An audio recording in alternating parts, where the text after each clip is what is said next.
पगले साधु का निष्काम कर्म। हम लोगों के डेरे के सामने गंगा पार बालू के मैदान में एक आदमी दिन भर पड़ा रहता है। सब लोग उसे पगला कहते हैं। पगला कभी तो गंगा किनारे बैठा रहता है, कभी तपी हुई बालू पर लेटा रहता है और कभी मौज में आकर बालू के मैदान में दौड़ लगाया करता है। वह किसी से बातचीत नहीं करता। रात को गंगा किनारे के शिवजी के मंदिर में जा सोता है। एक दिन देखा कि पगला कहीं से एक पेड़ की डाल उठा लाया है। गंगा जी से 2-3 मिनट की दूरी पर बालू के मैदान में उसे गाड़ दिया है और गंगा जी से एक बड़ा सा घड़ा भर भर कर लगातार उसे पानी दे रहा है। सवेरे से लेकर शाम तक पागल को इस काम से छुट्टी नहीं है। बीच बीच में तनिक बैठकर सुस्ता लेता है और फिर इस तरह कंधे पर घड़ा रखकर पानी भरने को बेतहासा दौड़ता है, मानो कोई इसके लिए उसे पैसे दे रहा हो, और गंगा जल भर लाकर डालकर उस डाल की जड़ में उड़ेलता है। दिन निकलने से लेकर डूब जाने तक 3 दिन तक उसने इसी तरह सख्त मेहनत की। जब पगले ने देखा कि डाल नहीं लगी, सूख गई, तब उसने घड़े को दूर फेंक दिया। वह एक ओर दौड़ता दौड़ता गायब हो गया। अब वह बालू के मैदान में नहीं दिख पड़ता। कोई नहीं बतला सकता कि वह कहां चला गया। पगला मेरी ओर बड़े स्नेह से देखा करता था। वह ऐसा भाव दिखलाता था कि उस कटी हुई डाल की जड़ में पानी देना उसके लिए बड़ा जरूरी काम था। पगले के कुछ निस्वार्थ कामों से मुझे इस बात का प्रमाण मिल गया था कि वह बहुत अच्छा साधु है। चावल, चना अथवा मक्का आदि जो कुछ उसे मिल जाता, वह सब पक्षियों के आगे बिखेर देता। तरंगे लगने से घोघा आदि जो कुछ किनारे पर आ जाता था, उसे ढूंढ ढूंढ कर पगला गंगा जी में फेंक देता था। पगले का उपरोक्त कार्य देखकर मेरे चित्त में कर्म के संबंध में एक और समस्या उपस्थित हुई। मालूम हुआ गुणत्रय की क्रिया के पंचभूतों के संयोग से संपादित होने का नाम ही कर्म है। भोगाकांक्षा होने से अथवा वासना से संयुक्त होने से यही कर्म सकाम हो जाता है, और भोग लालसा से शून्य अथवा वासना विहीन होने से वही निष्काम होता है। वासना को गुण में मिला करके गुण द्वारा पंचभूतों से संपादित सकाम कर्म करते हुए जीव का स्वरूप अवस्था को प्राप्त कर लेना बहुत ही कठिन काम है। साधारण सुख की चेष्टा में कितनी कठिनाइयां झेलनी पड़ती है। थोड़े से भोग के मार्ग में कितने विघ्न होते हैं। यह देखकर जीव यदि भोग की इच्छा को छोड़ दे तो फिर आसक्ति से बचे रहने पर गुणत्रय द्वारा जो कार्य निष्पन्न होगा वही निष्काम कर्म है। इसी निष्काम कर्म के करने से जीव अंतर्मुखी होकर स्वरूप अवस्था की ओर उन्नत होता रहेगा। इस प्रकार एकमात्र निष्काम कर्म को ही मैंने मुक्ति के पाने का सहज उपाय ठहरा लिया। जिस काम में मेरा किसी प्रकार का स्वार्थ अथवा आसक्ति नहीं है, बल्कि बेहद चिढ़ है, उसी को मैं बड़ी लगन के साथ करने लगा। मथुरा बाबू की बड़ी भारी गृहस्थी का कुल भार मैंने संभाला। उनके बिना मां के छोटे छोटे बेटे बेटियों को मैं दोनों वक्त खाना वगैरह अपने हाथ से खिलाने लगा। दोपहर को दफ्तर के काम में महाविष्णु बाबू की सहायता करने लगा। बाग में मालियों के साथ साथ रहकर उन लोगों के काम काज की निगरानी करने को तैयार हुआ। तीसरे पहर प्रतिदिन बहुत से स्कूली लड़कों को जिम्नास्टिक सिखाने लगा। कुछ दिनों तक इस प्रकार करते रहने के बाद मेरे मन में बारंबार यह आने लगा कि यदि मुझे निष्काम कर्म ही करना है तो फिर इसमें इतने उत्साही की क्या जरूरत। साफ समझ में आ गया कि उत्साह की जड़ में मेरे भीतर वासना को क्षीण करने का, कर्म को बेबाक कर डालने का, मुक्ति के मार्ग को साफ कर लेने का संस्कार बना हुआ है। निष्काम कर्म करने के संकल्प से कुछ भी काम क्यों न करूं, वह सकाम हो जाता है। अर्थात मूल में निष्काम कर्म का उद्देश्य रखकर निस्वार्थ भाव से कर्म करने पर भी कर्म की प्रत्येक चेष्टा में धीरे धीरे यह संस्कार उठने लगता है कि निष्काम कर्म कर रहा हूं। अतएव संस्कारहीन हुए बिना निष्काम कर्म करूंगा ही किस तरह। सदसत भली बुरी बुद्धि रहने पर कभी संस्कार का त्याग नहीं होता। कार्य क्षेत्र में इस सारी विचार बुद्धि का लोप होगा किस तरह। मन में आता है, बहुत दिन तक सदाचार से रहते रहते यदि स्वभाव से उसका अभ्यास हो जाए तब तो नहाने खाने शौच जाने आदि की तरह संकल्प शून्य स्वाभाविक अभ्यस्त क्रिया थोड़ी बहुत निष्काम हो सकती है। यह सब सोच विचार कर मैंने फिर पहले की तरह घड़ी रखकर दैनिक कार्य करना आरंभ कर दिया। उद्देश्य यह है कि इन सब कामों का अभ्यास बढ़ जाए तो ये एक प्रकार से निष्काम होंगे। ज्योति के दर्शन। अविचल एकाग्रता के साथ टकटकी बांधने का साधन करते करते गुरुदेव की कृपा से धीरे धीरे एक एक अद्भुत दर्शन खुलकर प्रकट होने लगा। यहां पर क्रम से उसे लिखता हूं।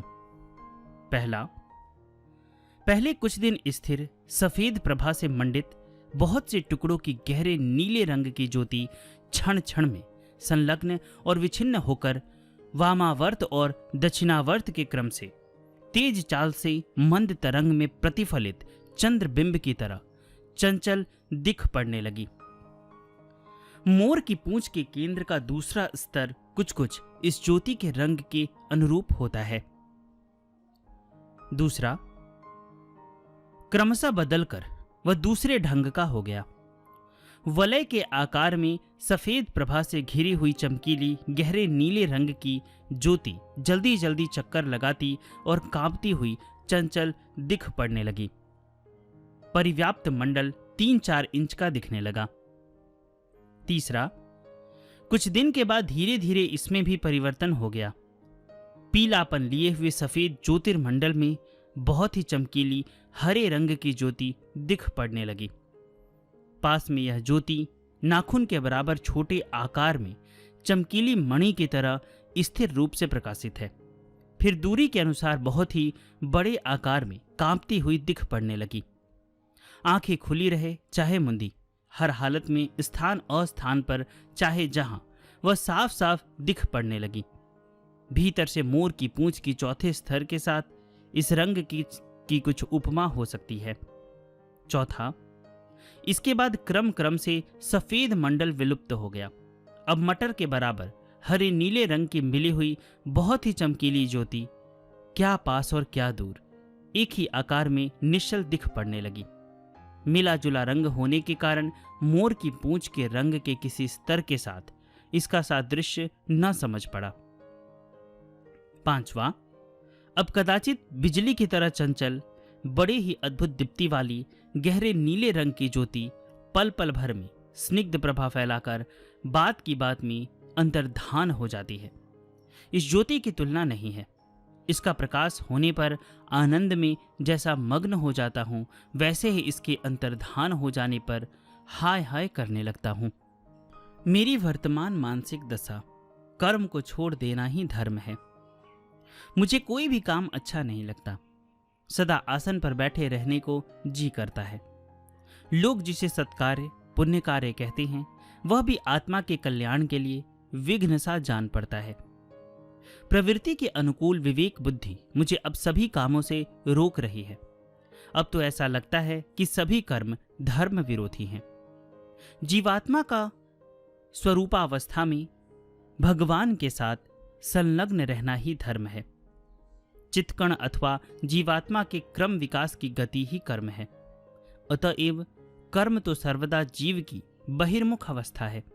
इसका परिणाम चित्कण की स्वरूपावस्था से स्खलित होकर क्रमशः स्थूल से और भी स्थूल में परिणति है।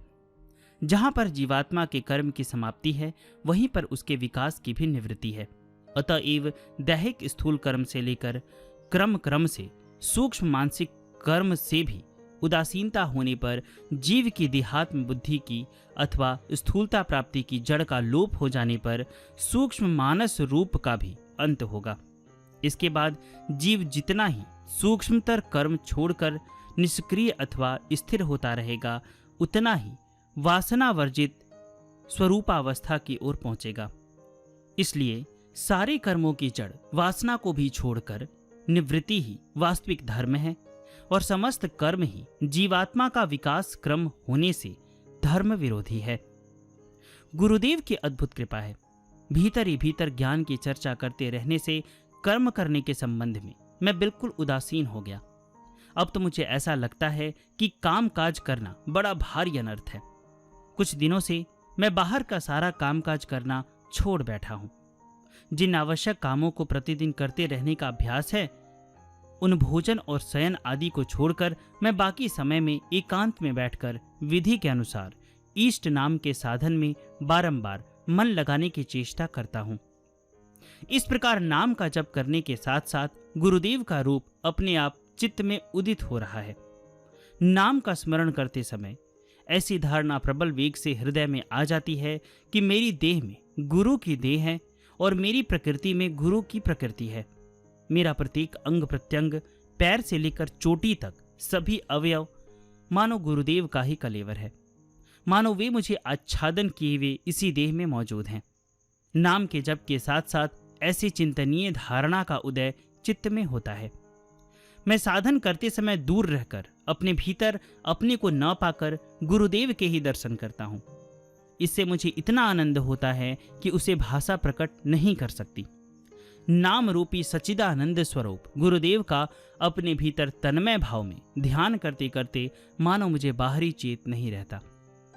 सारा शरीर ढीला पड़ जाता है, लगातार आंसू झरते रहते हैं। गुरुदेव के परम सुंदर मनोहर रूप का स्मरण करते ही मेरे भीतर न जाने क्या हो जाता है। शुष्क ज्ञान की चर्चा में लगे रहने से साधन राज्य में एक प्रकार के युग प्रलय की अवस्था उत्पन्न हो गई थी। कुछ समय के लिए ज्योति के दर्शन होना बंद हो गया था। नए उत्साह और नई लगन से फिर जब साधन करने लगा हूं, तब विलुप्त प्राय हरा प्रकाश सफेद प्रकाश के साथ मिलकर प्रकाशित होने लगा। थोड़े ही समय में मिश्रित आलोक द्वय के टुकड़े टुकड़े ज्योति संपन्न हो गए। फाल्गुन कृष्णा प्रथम को तीसरे पहर सफेद ज्योति के बीच नाखून के बराबर गहरे काले रंग की एक आकृति मैंने देखी। फाल्गुन कृष्ण द्वितीया को जब तक नींद नहीं आई दर्शन होते रहे। फिर धीरे धीरे ज्यों ज्यों सफेद ज्योति घटने लगी, त्यों त्यों काला रूप भी क्रम से स्पष्ट होने लगा। काले रूप को देखकर मैंने समझा कि शायद कृष्ण का रूप ही प्रकट होगा, क्योंकि उस आकृति के सिर पर मुझे मुकुट की तरह दिख पड़ने लगा। हाथों, पैरों और आकृति का गठन देखकर साफ जान पड़ा कि श्री कृष्ण ही प्रकाशित होंगे। किंतु अब देखता हूं कि काली आकृति श्री कृष्ण की नहीं है। आकृति पहले जिस तरह खड़ी थी, अब देखता हूं कि वह बैठी हुई है। पहले जो दुबली पतली थी, अब देखता हूं कि वह मोटी है। सिर पर मुकुट नहीं, वे तो बंधे हुए केस हैं। सूरत, शकल और गठन गुरुदेव की ही तरह है। हाँ, बिल्कुल साफ साफ नहीं, धुंधली सी है। इस रूप को टकटकी बांध कर देखते हुए और मन को एकाग्र करके मैं तेजी से नाम का जप करने लगा। अब देखता हूं कि आकृति का रंग क्रम से गहरा हो रहा है। स्थान अस्थान में सर्वत्र हमेशा आंखें खुली हो चाहे मुंदी, यह रूप एक ही तरह का दिख पड़ता है। मेरी आंखों में मानो यही सूरत समाई हुई है। नाम का जप करने से रूप की स्फूर्ति होती है और रूप को देखने से नाम याद पड़ता है। यह अद्भुत योगायोग दिख रहा है। इस दर्शन को खोलकर महाराज रात दिन मुझे विमल आनंद में डुबाए हुए हैं। मालूम नहीं यह सुख मुझे कब तक मिलता रहेगा। दर्शन के विषय में विचार। जो स्वभाव का संकी है, उसको प्रत्यक्ष विषय में भी अनेक प्रकार की शंकाएं होती रहती है। मैं जो कुछ साफ साफ देखता हूं, उसे भी ठोक बजाकर देख लेने की इच्छा हुई। दर्शन के क्रम को खोजकर मैं उसकी छानबीन करने लगा। काले रंग की जो आकृति मेरी आंखों में सदा समानी रहती है, यह क्या है? इसके दर्शन कहाँ होते हैं? और इस दर्शन से मेरी आत्मा का क्या कल्याण होता है? जब असीम आकाश की ओर देखता हूं, तब धुंधली सी बहुत बड़ी काली छाया नभोमंडल में व्याप्त दिख पड़ती है। थोड़ी देर तक उस ओर दृष्टि को स्थिर करते ही देखते देखते वह छोटी हो जाती है। फिर बहुत ही छोटी गहरे काले रंग की मनुष्याकृति में परिणत हो जाती है और सीमाबद्ध स्थान में दृष्टि को स्थिर करने पर उसका विस्तार धीरे धीरे इतना घट जाता है कि नाखून के बराबर रह जाता है। किसी निर्दिष्ट स्थान में दृष्टि जमाने से पहले बहुत ही साफ ज्योति दिख पड़ती है। इस ज्योति के सामने अथवा भीतर रूप प्रकट होता है। ज्योति के दर्शन किसी वस्तु के ऊपर ही होते हैं, किंतु रूप तो ज्योति संलग्न अवस्था में अधर ही दिख पड़ता है। अब पता लगाने पर मैं कुछ भी निश्चय नहीं कर सकता कि रूप के दर्शन बाहर होते हैं अथवा भीतर, क्योंकि आंखें खोले रहने पर जैसा साफ रूप दिख पड़ता है, बिल्कुल वैसा ही आंखें बंद कर लेने पर भी नजर आता है। आंखों की खुली या मुंदी रहने पर एक से ही दर्शन होने के कारण मैं निश्चय नहीं कर सकता कि इसका आश्रय क्या है। लगातार किसी वस्तु अथवा ज्योति के ऊपर रूप का प्रकाश होने से वस्तु अथवा ज्योति को ही रूप का आधार समझता हूँ, किंतु वह नहीं है। एक बार सोचा कि शायद वायु ही रूप का आश्रय है, किंतु देखता हूँ कि यह बात नहीं है, क्योंकि वायु तो सदा चंचल है, परंतु आंधी और तूफान में भी रूप ठीक ही रहता है। यही हाल ज्योति के संबंध में है। यद्यपि एक वस्तु के ऊपर ही ज्योति का प्रकाश दिख पड़ता है, तथापि उस वस्तु में ज्योति आबद्ध नहीं है, क्योंकि वस्तु के चंचल होने पर भी ज्योति हिलती डुलती नहीं है। जोर की आंधी में जिस समय वृक्षों की शाखाएं हिल डोल कर कांपती रहती है, अथवा नदी में जिस समय प्रबल तरंगे उठती और बहाव तेज हो जाता है, उस समय भी कांपती हुई वृक्षों की डालों और चंचल जल में ज्योति एक ही जगह एक ही अवस्था में अचंचल और स्थिर रूप से स्थित मुझे दिख पड़ती है। अतएव मैं समझता हूं कि स्थान या वायु ज्योति और रूप का आधार नहीं है। आंखों की खुली या बंद रहने पर एक से ही दर्शन क्यों होते हैं? बाहर किसी वस्तु के दर्शन होने पर आंखों की खराबी या उस संस्कार के कारण आंखें मूंद लेने पर भी उस वस्तु का दिख पड़ना संभव है, किंतु वस्तु जिस समय दृश्य का आश्रय लेती है उस समय कैसे बतलाऊं कि बाहर उसके दर्शन होते हैं? बाहर हो चाहे भीतर, इसमें संदेह नहीं कि मैं उसे देखता हूं। ये दर्शन इतने घने और साफ हैं कि पुस्तक नहीं पढ़ पाता, किसी महीन चीज को साफ साफ नहीं देख पाता। दृष्टि के स्थिर होते ही वस्तु को ज्योति और रूप छिपा लेते हैं। आंखों के खोले और मूंदे रहने पर भी एक ऐसे दर्शन होने के कारण मैं निर्णय नहीं कर सकता कि ये दर्शन कहां पर किस तरह होते हैं। दर्शन मुझे न तो काल्पनिक होते हैं और न किसी संस्कार के फलस्वरूप ही। मुझे इसमें रत्ती भर भी संदेह नहीं है।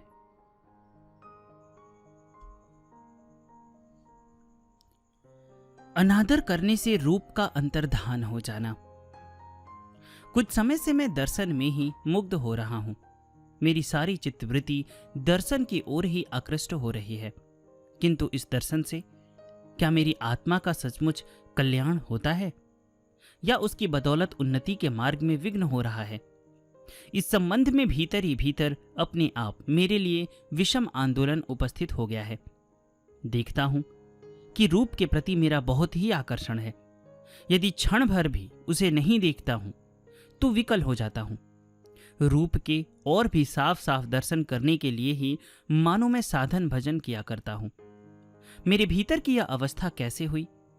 सच्चिदानंद स्वरूप, परम आनंदमय, अनंत परब्रह्म जिसका लक्ष्य था, वह अब ज्योतिर्मय मनुष्याकृति रूप की छटा पर लट्टू हो गया है।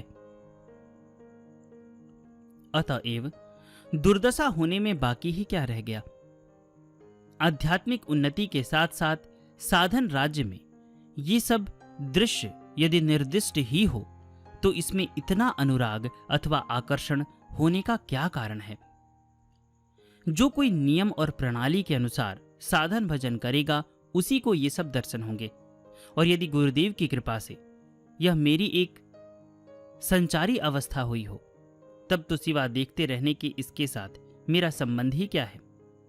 और जिन्होंने दया करके मुझे यह अवस्था दी है, वे कल ही मेरी कुछ कसर देखकर उसे छीन ले सकते हैं।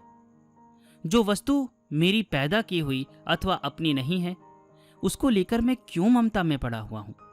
इसके सिवा इन द्विभुज, चतुर्भुज अथवा अन्य किसी प्रकार के दर्शनों को तो कभी किसी ने धर्म नहीं बतलाया है। सत्य, सरलता, विनय, पवित्रता, दया और संतोष आदि को ही बिना विरोध के सभी धर्म शास्त्रों ने धर्म बतलाया है। मानवात्मा की ये सद्वृत्तियां यदि प्रस्फुटित न हुई तो इन अलौकिक चित्रों के देखने से मुझे क्या लाभ होगा।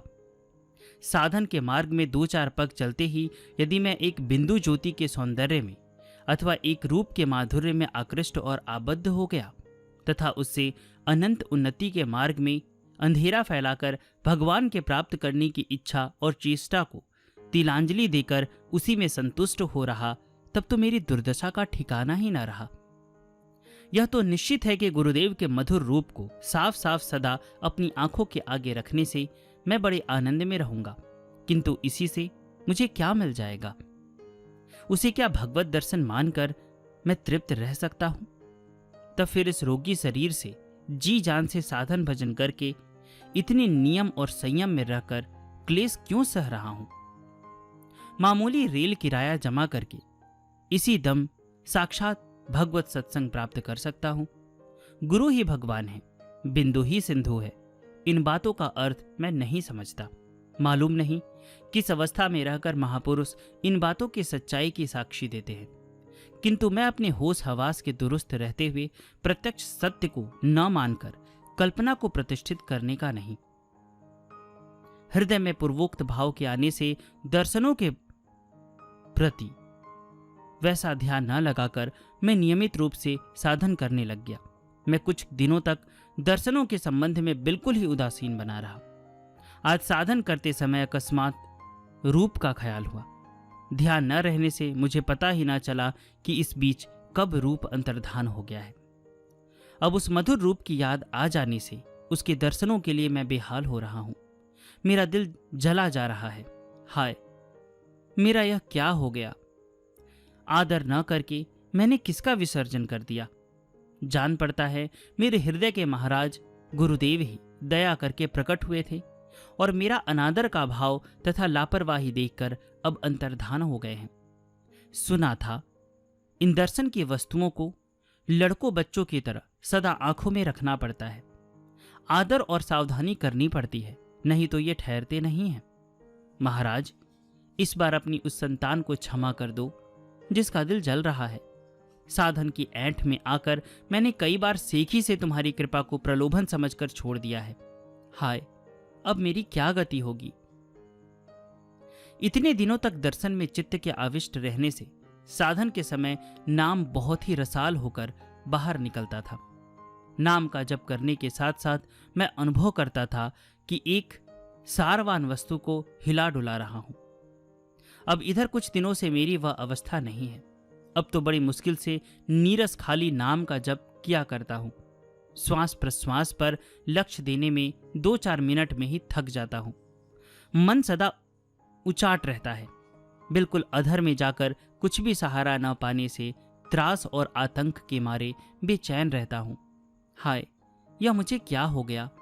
मैं इस यंत्रणा को अब न सह सकूंगा। गुरुदेव, हृदय के महाराज, दया करो। लाल का प्रभाव और योगेश्वर्य। आज सवेरे आसन पर बैठा हुआ नाम का जप कर रहा हूं और भीतर की जलन के मारे तड़प रहा हूं। हरिमोहन लाल के साथ एकाएक मेरे आगे आकर खड़े हो गए। मैं चटपट साधन छोड़कर खड़ा हो गया। लाल को अपने कमरे में ले जाकर अपने बिछौने के पास उनके लिए आसन बिछा दिया। थोड़ा विश्राम कर चुकने पर मैंने लाल से पूछा, लाल, एकाएक तुम अब कहां से किस तरह यहां आए हो? लाल ने उत्तर दिया, श्री वृंदावन में गोस्वामी जी के पास था। एक दिन एकाएक तुम लोगों की चर्चा हुई और देखने को मैं बेचैन हो गया। बस मैं बिना कहे सुने पैदल ही चला आया हूं। रास्ते में कानपुर में मनमथ बाबू के यहां सिर्फ 2 दिन ठहरा था। रास्ते में बीच बीच में कोई मुझे रेल में भी 2-4 स्टेशनों तक ले आया है। मैंने पूछा, तुम्हारे साथ तो लोटा अथवा दूसरा कपड़ा तक नहीं है, सिर्फ यही लंगोटी और कंबल है। इतनी दूर आखिर आए किस तरह? रास्ते में कुछ कष्ट नहीं हुआ? लाल ने कहा, नहीं जी, कष्ट काहे का? मैं तो बड़े मजे में आया हूं, तनिक भी कष्ट नहीं हुआ। गुरुदेव भला किसी का कष्ट देख सकते हैं क्या? मुझे यह सोचने से बड़ा आश्चर्य हुआ कि नाबालिग लाल किस तरह बहुत दूर श्री वृंदावन से यहां तक पैदल ही सिर्फ लंगोटी और कंबल के भरोसे बिना किसी प्रकार के क्लेश के चले आए। इधर कई महीने से हमारे डेरे में साधन भजन का सुंदर स्रोत बह रहा है। भागलपुर के बहुत से गणमान्य लोग प्रतिदिन तीसरे पहर हमारे डेरे में आते हैं। धर्मार्थियों के सम्मिलन से रोज ही मानो इस डेरे में उत्सव हुआ करता है। बढ़िया गायक महाविष्णु बाबू अपने ही बनाए गीत गाते हैं, जिसको सुनकर सभी वाह वाह करते हैं। लाल ने आकर मानो धर्म के स्रोत में खासा तूफान पैदा कर दिया। संकीर्तन में लाल का महाभाव, आसन पर बैठे बैठे स्थिर समाधि और अद्भुत विकास तथा धर्म चर्चा में उनका असाधारण पांडित्य देखकर सभी चकरा गए। एक दिन लाल को साथ लेकर हम लोग श्रद्धेय पार्वती बाबू के यहाँ गए। लाल का परिचय पाकर पार्वती बाबू संतुष्ट हुए। उन्होंने धर्म चर्चा के सिलसिले में लाल के सामने सांख्य, वेदांत आदि शास्त्र के मर्म का उपदेश देकर अंत में अहम ब्रह्म यह मत स्थापित किया। लाल ने चुपचाप सुन लिया, एक भी बात नहीं की। अब पार्वती बाबू ने उनसे धर्म के संबंध में कुछ कहने का अनुरोध किया। तब लाल साधारण रूप से लौकिक धर्म की 2-4 बातें कहकर इतने गंभीर तत्व का उपदेश करने लगे कि उनकी एक भी बात मेरी समझ में न आई। देवव्रती, ब्रह्मज्ञानी और भगवान के उपासक महात्मा लोग एकमात्र गुरु की कृपा से ही परम तत्व प्राप्त करते हैं। इस बात को प्रमाणित करने के लिए उन्होंने संस्कृत, पाली, तिब्बती, अरबी और अन्य भाषाओं के विभिन्न धर्म शास्त्रों के वचन धारावाहिक रूप से उद्धृत करके प्राचीन बौद्ध मत को सनातन धर्म शास्त्र के साथ मिलाकर स्थापित किया। लाल ने साफ साफ समझा दिया कि अकेले सदगुरु के पल भर देख देने, एक उंगली का संकेत करने अथवा उनकी पल भर की इच्छा शक्ति से ही अनुगत शिष्य के भीतर ब्रह्मज्ञान, तत्वज्ञान और भगवत भक्ति संचारित तथा प्रतिष्ठित होती है। यह सब सुनकर पार्वती बाबू अचकचा गए। फिर स्थिर न रह सकने से लाल के चरणों में साष्टांग गिरकर कहने लगे, आप मेरा उद्धार करने को आए हैं। मेरी सीमाबद्ध संकीर्ण दृष्टि उस सीमा के भीतर भी नहीं जाती जहां खड़े होकर आपने ये परम गुप्त तत्व की बातें कही है। मेरे ऊपर आप थोड़ी सी दया कीजिए। अब पार्वती बाबू बार बार लाल से भेंट करने के लिए हमारे डेरे पर आने लगे। इससे भागलपुर में लाल का नाम चारों ओर फैल गया। फाल्गुन कृष्ण को मैं पातंजल दर्शन पढ़ रहा था कि लाल ने पूछा, क्या पढ़ते हो? मैंने बोला, पातंजल दर्शन। लाल ने कहा, यह सनक तुम पर क्यों सवार हुई? वह सब पढ़ने से क्या होगा? एक शब्द भी ना समझ पाओगे, व्यर्थ समय नष्ट होगा। नाम का जप क्यों नहीं करते? गुरु की कृपा से सभी शास्त्र नाम के भीतर होकर प्रकट हो जाएंगे। मैंने बोला, इस युग में किसी नाबालिग से भी यह न कहना कि बिना ही लिखे पढ़े सिर्फ गुरु की कृपा से, गुरु के वरदान से सरस्वती का वर पुत्र हो जाना संभव है। लाल ने कहा, यह मेरा कुसंस्कार नहीं है। गुरु की कृपा से सचमुच सब कुछ मालूम हो जाता है। मैं यह अपनी आजमाई हुई बात कहता हूं। मैंने फिर लाल की बात को काटना आरंभ कर दिया। तब लाल ने मेरे हाथ से पतंजलि दर्शन को छीनकर ग्रंथ के प्रथम, बीच की और अंतिम पृष्ठ पर कई सेकंडों तक तनिक दृष्टि डाली। फिर वे पुस्तक को थोड़ी देर तक अपने सिर पर रखे रहे। अब उन्होंने तुरंत ही मुझे पुस्तक लौटाकर कहा, अच्छा यह लो। मैंने तो सिर्फ शिशु शिक्षा 3 भाग तक पढ़ी थी। न तो मुझे अक्षरों का काफी ज्ञान है और न मैं ग्रंथ का ठीक ठीक उच्चारण ही कर सकता हूं। अच्छा, अब तुम इस ग्रंथ के चाहे जिस स्थान से प्रश्न करो, जहां जो कुछ लिखा है वह मैं ठीक ठीक कह दूंगा। मुझे बड़ा कौतूहल हुआ। मैंने ग्रंथ के अनेक स्थलों से 7-8 प्रश्न किए। ग्रंथ में टीका टिप्पणी समेत जिस विषय की जो मीमांसा है वह लाल के मुंह से अक्षर अक्षर ठीक ठीक सुनकर मैं विस्मित, स्तंभित और दंग हो गया। सोचा, यह क्या मामला है? थोड़ी देर में लाल से पूछा, भाई यह अद्भुत शक्ति तुमने किस प्रकार प्राप्त की है? लाल ने कहा, यह गुरु कृपा है। एक दिन गुरु भाई श्रीयुत सुरेश चंद्र सिंह के साथ उनके यहाँ मनोविज्ञान की चर्चा कर रहा था। सुरेश बाबू एकाएक उठकर भीतर चले गए। मैं उनकी बैठक में ही बैठा रहा। टेबल पर मनोविज्ञान की एक अंग्रेजी पुस्तक रखी हुई थी। मन में आया कि मैंने लिखना पढ़ना नहीं सीखा है। अगर मैं पढ़ा लिखा होता तो जान लेता कि इस पुस्तक में किस किस विषय पर विचार किया गया है। यह सोचकर ग्रंथ को बार बार नमस्कार करके मैंने सिर पर रख लिया। अब मैं गुरुदेव का स्मरण करने लगा। इसी समय एकाएक माथे में मुझे न जाने कैसा मालूम होने लगा। ग्रंथ में जिन विचारों का निर्णय है वह सब मेरे मस्तिष्क में पहुंच गए। नहीं मालूम यह क्यों हुआ। उस दिन से जिस विषय को जानने की मुझे इच्छा होती है वह अपने आप मुझे मालूम हो जाता है। इसे गुरु कृपा के सिवा और क्या कहूं। ऐसी इच्छा करने से तो धर्म जीवन में बहुत हानि पहुंचती है। कुछ भी इच्छा किए बिना गूंगा बनकर गुरुदेव की ओर ताकते रहना ही भला है। किंतु यह कहां निभता है। तुम्हें महाशक्ति युक्त नाम मिल गया है, उसका जप करो।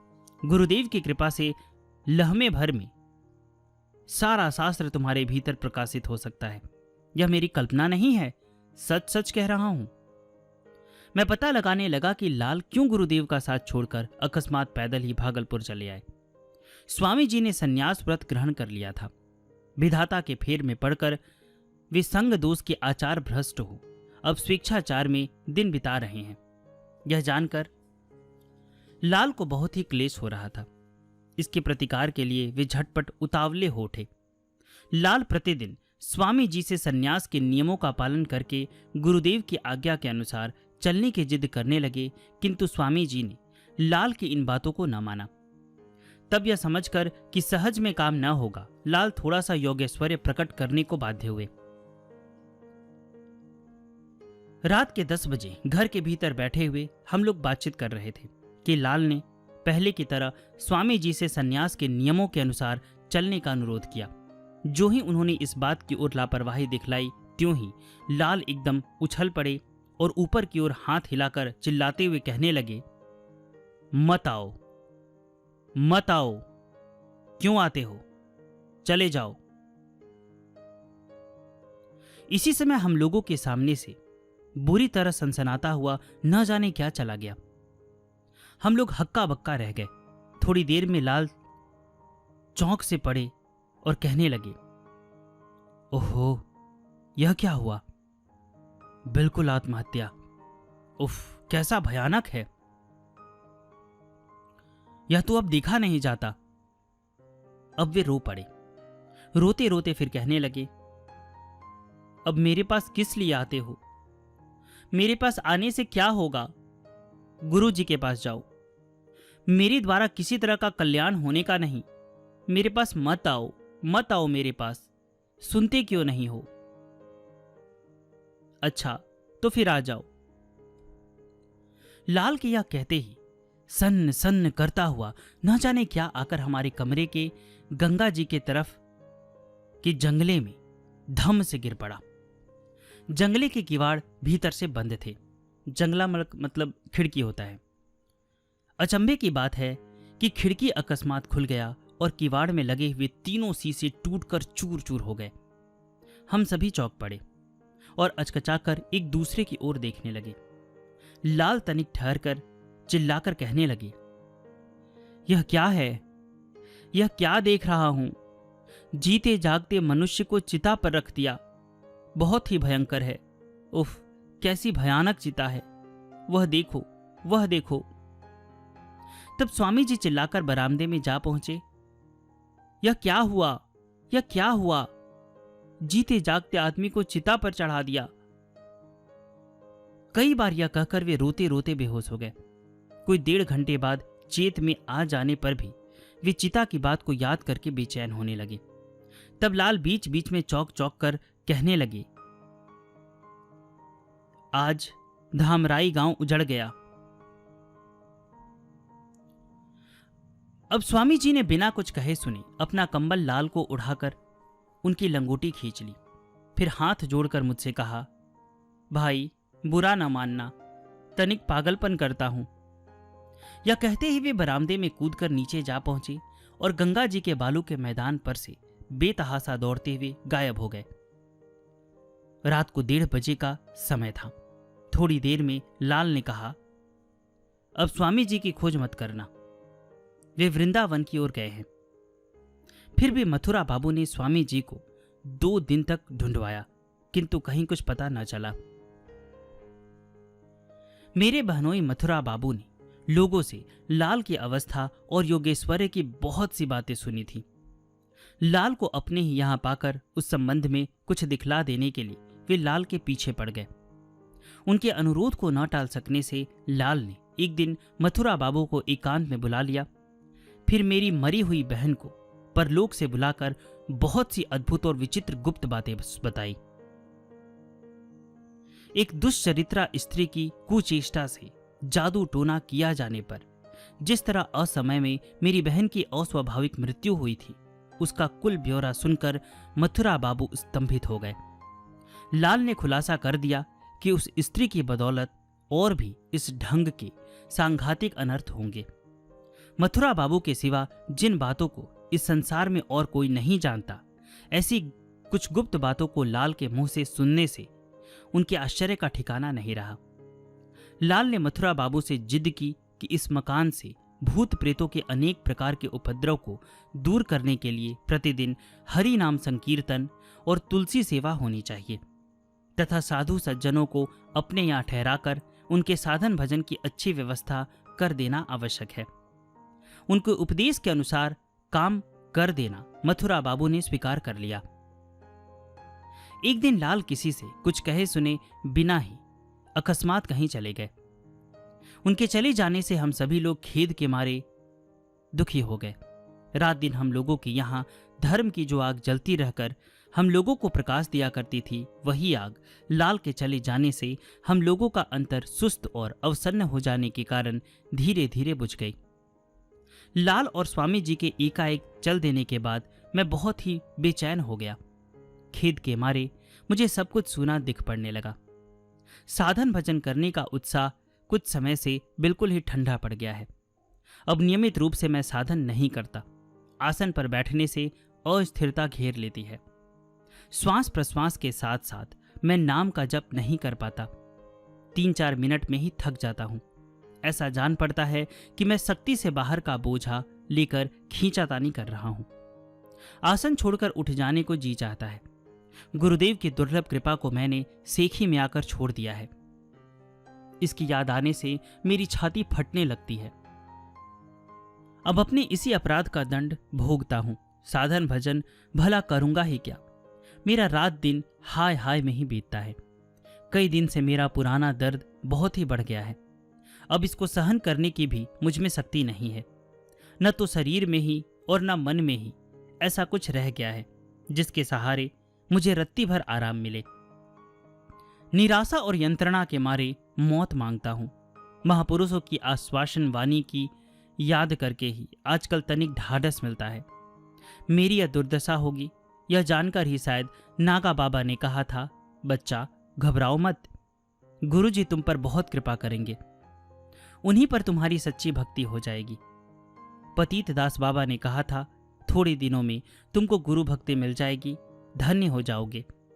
गुरुदेव ने भी कहा था, तुमने कम उम्र में साधन ले लिया है, जीवन में बहुत उन्नति कर सकोगे, धन्य हो जाओगे इत्यादि। यदि इन महापुरुषों के वचन सत्य हो, यदि आजन्म सत्य संकल्प सत्यवादी गुरुदेव की बात भी अन्यथा न हो, तो फिर मुझे चिंता ही किस बात की है। रोग मुझे कितना ही क्लिष्ट और सुस्त क्यों ना करे, मैं स्वेच्छाचार में कितना ही क्यों ना डूब जाऊं, अंत में मेरा भला जरूर होगा।